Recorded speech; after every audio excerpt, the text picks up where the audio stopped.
اے اللہ اپنے امی نبی پر درود بھیج، ان پر اور ان کی آل پر اور سلامتی۔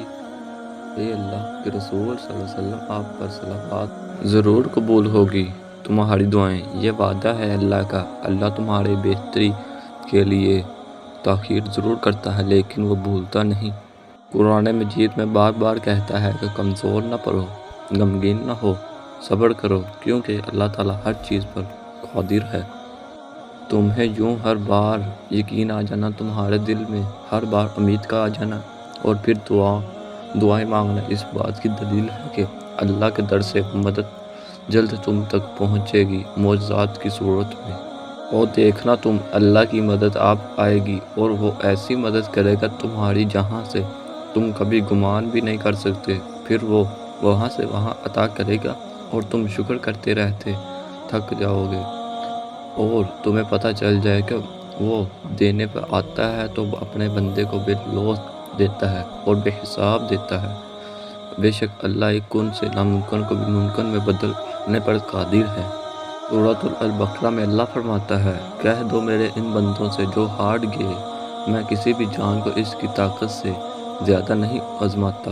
مایوسی اور امید تم میں ہے، اور وہ کہتا ہے اللہ تمہارے حالات تب تک نہیں بدلتا جب تک تم وہ نہیں بدلتے جو تمہارے اندر پوشیدہ ہے۔ تو جب تک تم ان چیزوں پر خوش رہنا نہیں سیکھو گے جو تمہارے پاس ہے تو اللہ تمہیں وہ کیسے دے گا جو تم مانگتے ہو۔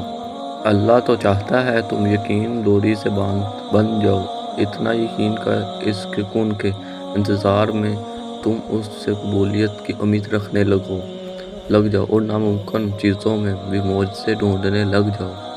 تمہاری سوچ تمہارا مقدر ہے، تم جیسا سوچو گے اللہ کو بالکل ویسا ہی پاؤ گے۔ جیسے درد آنکھوں میں ہوتا ہے، منظر میں نہیں، بلکہ ویسے ہی جسے سکون کو تم دوسروں میں تلاش کرتے ہو وہ صرف تم میں ہے۔ اگر اس نے راضی نہ ہونا ہوتا تو وہ تمہیں بھی کبھی منانے کا اشارہ نہ دیتا، اور وہ یقیناً تمہیں وہ سب دینے والا ہے جس کے لیے تم راتوں کو اٹھ کر رویا کرتے تھے۔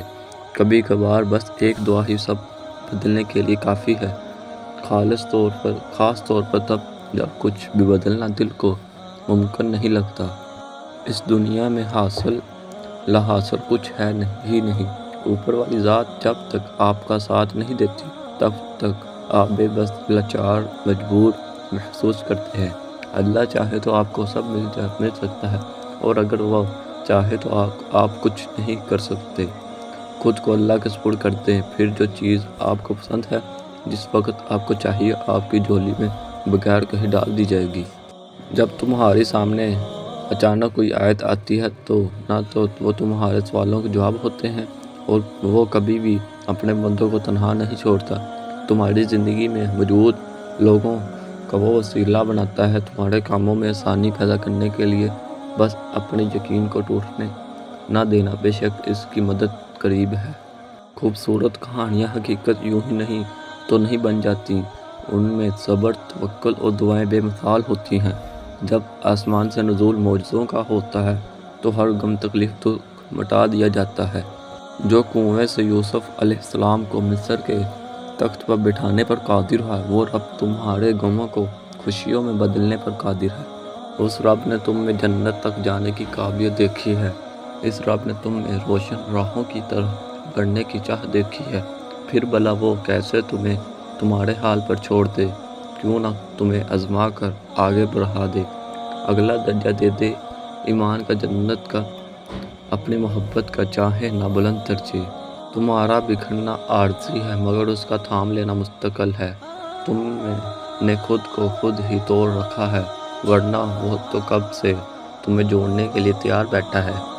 تو تم ان کرچیوں کو اس کے پاس لے جاؤ، پھر وہ انہیں یوں سمیٹ دے جیسے اس کا ایک حرف کن ان دونوں جہانوں میں سمٹ کر انہیں زندہ کر دیتا ہے۔ سنو، وہ بلندیاں طے کرنے والا ہے، تم اپنی ذات اس کے حوالے کر کے تو دیکھو۔ تمہیں کیا لگتا ہے کہ تم آج جہاں ہو وہاں سے بے وجہ ہو؟ تم خود یہاں تک نہیں پہنچے بلکہ تمہیں یہاں تک لایا گیا ہے۔ تم نے بے شمار تکلیفیں آج اس مقام تک پہنچنے کے لیے ہی برداشت کی ہیں، جانتے ہو اللہ تمہیں بے بسی کے مقام پر کیوں لایا ہے؟ تاکہ تم اللہ سے رجوع کرو اور یقین سے مانگو۔ جب تک تم دعائیں پہ یقین کرنا سیکھ جاؤ گے تو وہ جو چیزیں تمہیں ابھی ناممکن لگ رہی ہیں اور جو نصیب میں نہیں ہے وہ بھی تم یقین سے پا لو گے۔ یوں ہار کر کیوں بیٹھ گئے ہو؟ کیا تم بھول گئے ہو کہ وہ رب کسی جان پر اس کی ہمت سے زیادہ بوجھ نہیں ڈالتا؟ وہ تمہیں بھی جلد سکون دے گا۔ ایسے نا امید نہ ہو۔ یہ دنیا تو جگہ ہی آزمائش کی ہے، مگر اس رب کی رحمت بھی نصیب ہوتی ہے۔ سو تم بھی پریشان نہ ہو، سب ٹھیک ہو جائے گا۔ تو جب تم تھکنے لگو تو یاد رکھنا کہ اللہ صبر کرنے والوں کے ساتھ ہے۔ یہ راستہ جو تم نے چنا ہے یہ تم نے نہیں، اللہ نے تمہارے لیے چنا ہے۔ اب صبر کے زمانے گزر کے اب ضلع کا وقت ہے۔ اب بات سکنے کی نہیں رہی، اب قبولیت کا وقت ہے۔ اب مسافتیں ختم ہونے کو ہیں، اب آنسو کے مسکراہٹوں میں بدلنے کا وقت ہے، کسی اور کا نہیں، اب یہ تمہارا وقت ہے۔ تمہارا صدیوں کا کام اس کے ہاں ایک لمحے کا قصہ ہے، تمہاری عمر بھر کی ریاضتیں اس کے لیے ایک ان کی بات ہے۔ جہاں تم اتنا صبر کیا وہاں تھوڑا سا صبر اور سہی، جہاں اتنی کوشش کی وہاں تھوڑی سی کوشش اور سہی۔ وہ اگر دل نہیں بدل رہا تو یقین رکھو وہ تمہارا نصیب بدلنے پر راضی ہے، اور جب وہ راضی ہوتا ہے تو کسی کی کیا جرأت اس کے راہ۔ تم نے جو آغاز میں سوچا تھا وہ بالکل درست تھا، تمہاری دعائیں قبول ہوں گی، جو تمہارے نصیب میں ہے وہ مقررہ وقت پر تمہیں مل جائے گا۔ خود کو شیطانی وسوسوں بچاؤ، تجسس سوال سب چھوڑ دو۔ جب تکلیفیں حد سے بڑھنے لگ جائیں تو جان لینا بہت قریب ہے اللہ کی مدد۔ جب سہنے کی ہمت بالکل ختم ہو جائے تو جان لینا انعام ملنے کا وقت آ پہنچا ہے۔ اللہ کوئی بھی کہانی ادھوری نہیں رکھتا، بس انداز مختلف ہوتا ہے، مگر ہر قصے کو پورا کرتا ہے۔ کوئی بھی جگہ خالی ہمیشہ نہیں رہتی، اللہ اسے کسی نہ کسی بہتر چیز سے بھر دیتا ہے۔ اور زخم کوئی بھی عمر بھر نہیں ستاتا، اللہ کوئی نہ کوئی مرہم کا ذریعہ بھیج دیتا ہے۔ میں یہ نہیں جانتی کہ کب پوری ہوں گی، مگر میں اتنا ضرور جانتی ہوں کہ دعائیں رد کبھی نہیں ہوتی۔ ساری آزمائش انہی کے لیے ہوتی ہیں جنہیں اللہ پاک نے اپنے گن سے نوازنا ہوتا ہے۔ اللہ تعالیٰ قرآن پاک میں فرماتا ہے، وہ تمہاری من پسند چیز کو تم تک لے آئے گا مقررہ وقت پر، اور تم حیران ہو جاؤ گے۔ کون کے معجزے عنقریب ہوں گے۔ تم یوں نا امید اور اداس نہ ہو، اللہ سب بہتر کرنے والا ہے۔